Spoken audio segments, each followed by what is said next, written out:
What is up, guys? This is Johnny here and welcome to my new video in this year. I honestly hope that the last year was good for you and that you were good towards the year, and I hope even more that this year and the next year will go and do even better for you.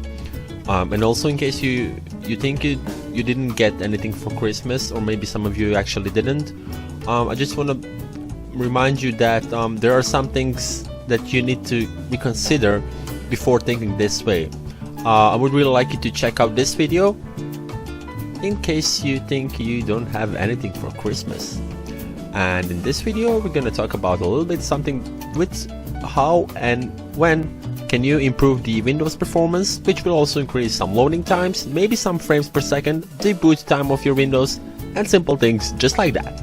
There's no need to download any software for this video, it's all implemented in the Windows, so I'm gonna show you how to make the best out of it in the most simple way. Also, if you like what you see, subscribing to my channel would really help me a lot. Thank you guys, enjoy the show.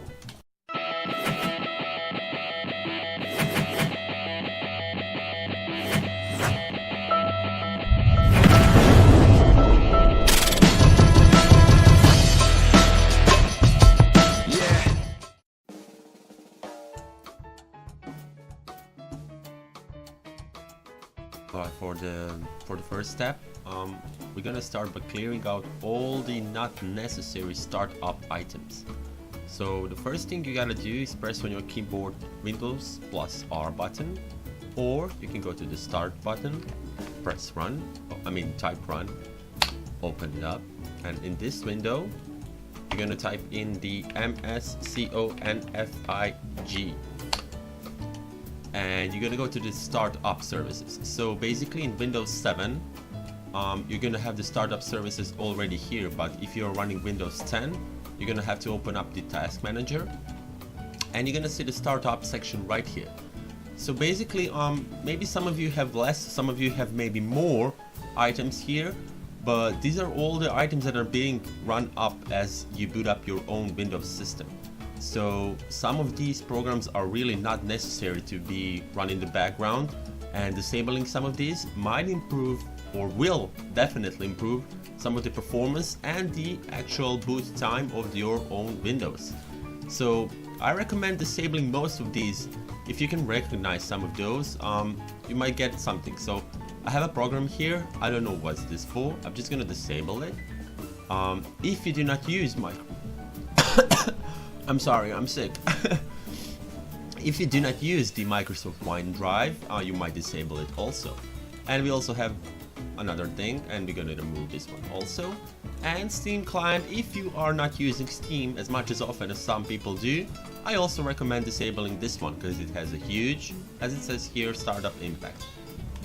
Windows Defender notification system, well, if you have something else, let's say Avast or Norton or some other antivirus system, you might disable this one also, but I suggest strongly you keep it enabled just in case you might get invaded for, you know, malware and viruses and things like that. So just let it run in the background.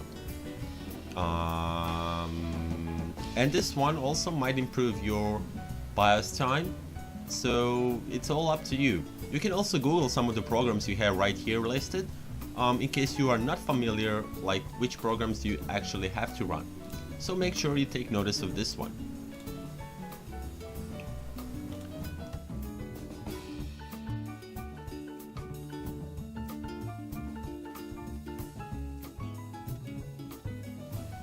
Alright, for our next step, we're gonna do the same thing as the first one.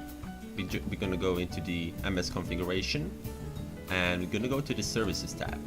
So in this tab you have all the services listed which are running right now in the background of your own PC. So I'm gonna check how much of an impact does this one have. So right now at the moment I have the CPU running at 12%, more or less. Alright, it's jumping up and down, it doesn't matter. So I have some things running around the services, like you see, it's not all nice and easy. So that means that some of the things back in the background, the programs you cannot actually see, are being run right now. So first of all, the most simple step to do, you can hide all of the Microsoft services, and you have all the services listed that are not connected to the Microsoft service or the Windows service, which you can actually shut down for some extra performance. So we're gonna remove the BattleEye service. Google Chrome eats up your RAM and everything, so I suggest you clear this one out right now. I don't know what KMS is, but I'm gonna remove it. For Corel also, and if you are not using Steam at the moment, you can disable it also. Just take a notice that once you run the Steam, this Steam client service will be run automatically, so you can disable it without any problems. So you just click apply and you can just press OK. It's gonna ask you to restart your PC. I strongly suggest you restart it, and after that you can keep on going. I'm just gonna exit without restart and show you some other trick. So you go back to this place, and at the services tab, this time you do not hide all the Microsoft services. As you can see, there are like hundreds of Microsoft services being run in the background right now, which some of these you can actually disable to gain some performance. I'm not gonna go through each and every one of these here right now, because it's gonna take a lot of time and patience from me and from you also as the viewer. I strongly recommend, if you have your own time and you want to gain some extra performance, I'm gonna include a list down below in the text section from which services can actually be disabled from here, so you don't have any problems with your Windows or anything else.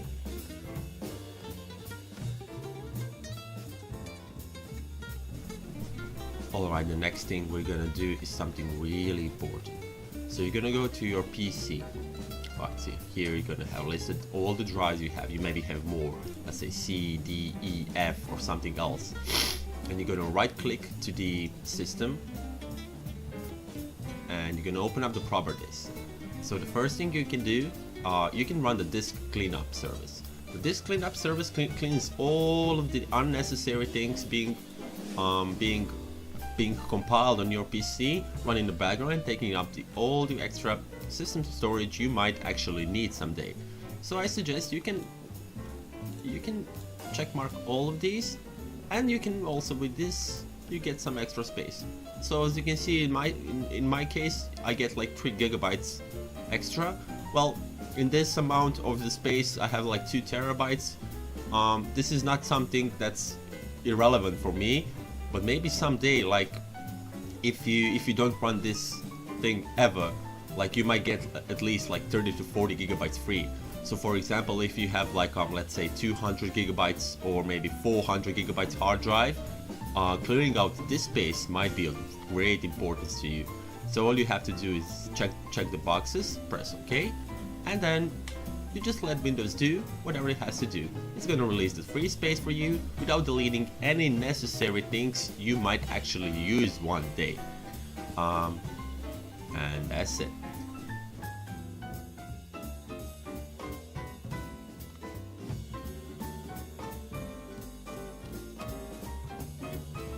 Alright, the next very important step also. So you might go into your PC. You can open up the system drive, go to properties, and you're gonna go to the tools tab. In tools tab you have something what's called optimize and defragment drive. So we're gonna run this one baby boy. Alright, so as you can see, this is something I strongly recommend running at least, let's say twice a week maybe. So first thing you gotta do, you gotta press the analyze button, and it's gonna start analyzing your hard drive. So what exactly does this thing do? I'm gonna make a sketch for you. Alright, so let's say oh god, I'm so bad in Paint, I'm sorry. I'm gonna try my best, okay? Let's make it like this. Let's say this is your hard drive, okay? And after that, let's say this is the space needed for the system files, okay? And let's say then again rectangle, let's make it green. This is an application you installed. This is the The next thing is fuck. And the next thing is the, let's say, some things you download. Let's say a non-adult movie, and right here you're gonna have the new wedding video you just had, and in this last section you're gonna have the, let's say, a new video you're working on right now. Let's make it colorful, okay? Good. Yellow, green, blue, and brownish. Alright. So what happens with the drive, let's say when you delete some project?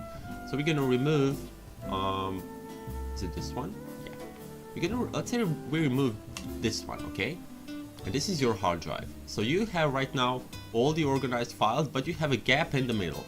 And let's say you accidentally did not want to erase the last thing, and you want to reinstall it back again. But in the meantime, let's say you installed something smaller, alright, and you put it here. And good. And now you're back to reinstalling the thing you did not actually want to delete. Where is it? Oh, let's put it here. Good. So what happened to your hard drive? The gaps in the middle that are left, like the extra space you did not need for the smaller application after you deleted the big one, this is something a hard drive may have some hard time working on it. So if you have the SSD, this might not be a big issue, but if you want to speed up your own hard drive, this is what defragmentation does. So defragmenting your hard drive will move all these files back in order, so you can wait, how do I select? Is it like this? Oh. It's gonna move the application back in order, so you don't have any gaps, and your, oh god, how do you do this? Resize, rotate, select. Where's the select? I want to select this section. Oh god.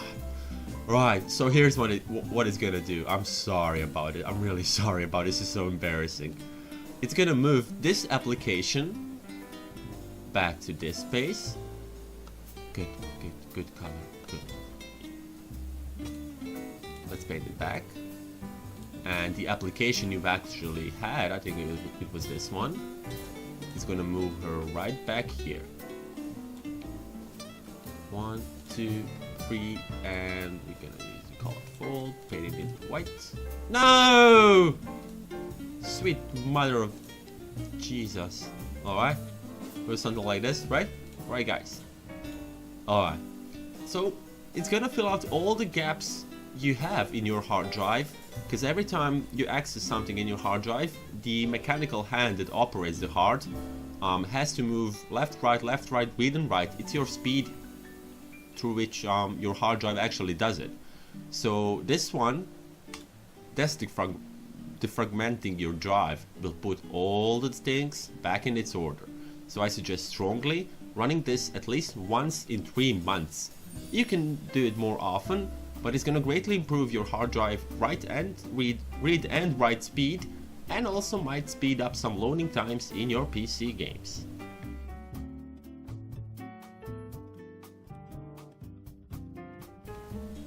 And the next step, also quite important, is clearing out your desktop. If your desktop maybe looks like this, alright, this is a nightmare for your PC. Why is that? Every time you go back to your desktop and you close every Windows you have, your PC hardware and software have to render all the things you have back in the desktop, which will greatly reduce all the operations you have, because your PC just has to focus on rendering everything you have in your desktop. So if it looks like this, I strongly suggest, God, why is this so slow? Good. If it looks like this, I suggest, mine is solid right now. So you make one folder, and let's say you have like 30 games located on your desktop and you want them right there, but you really like it. We're just gonna name it 30 games, okay? I suggest you put all the shortcuts, or it doesn't have to be games, you have to, let's say video project here, and you can make as much as folders as you want just to organize your stuff. And you put all the not necessary icons. I mean, they are necessary if they are on your desktop, but this will greatly help you. So I suggest you put all the things in one folder like this. Good. And you take this folder, you just put all the icons in, and you go right click to it and you press cut. After that, you go to your system. Okay, you go to your my computer, you open up any hard drive, you have some free space left. So I'm gonna open up this one, and you can put it anywhere, just the location you know, and you just paste it. Okay. And now all the items from your desktop, in this case I released 364 megabytes just of my PC off, that he doesn't need to render at this moment. And you can create a shortcut, and it's gonna tell you this, you can put it directly on the desktop. So what just happened? All the icons you had, all the things you have on one icon, which will reduce the stress of your PC, and you can easily access them from the desktop just by opening up all the things you've had on your desktop.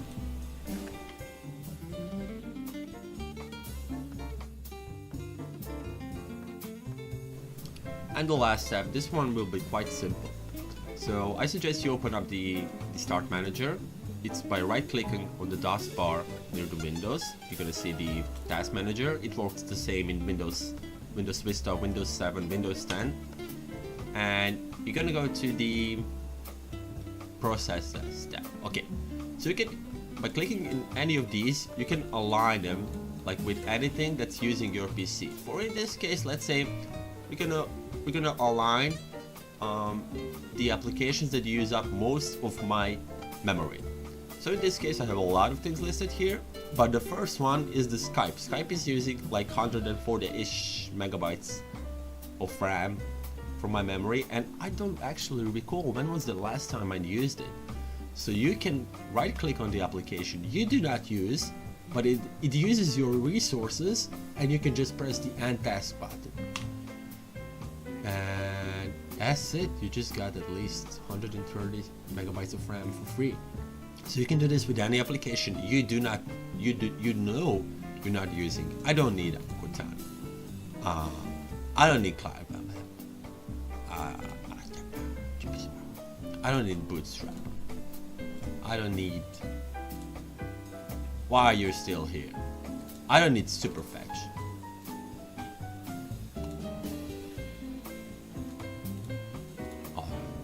And right now, from 36 you get at least 4% of RAM for free.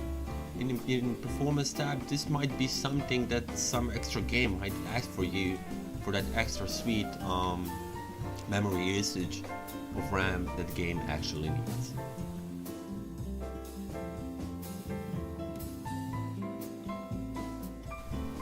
And that was it, guys. Thank you for watching. I really hope some things from here were useful for you, maybe for your friend, for your mother, brother, and people around you, you know. I really like what you saw.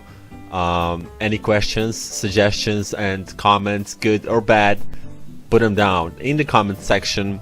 Any suggestions are also quite welcome. Thank you for watching. Subscribe to my channel if you like what you see for any future updates and videos. Thank you very much. Holding on to what I haven't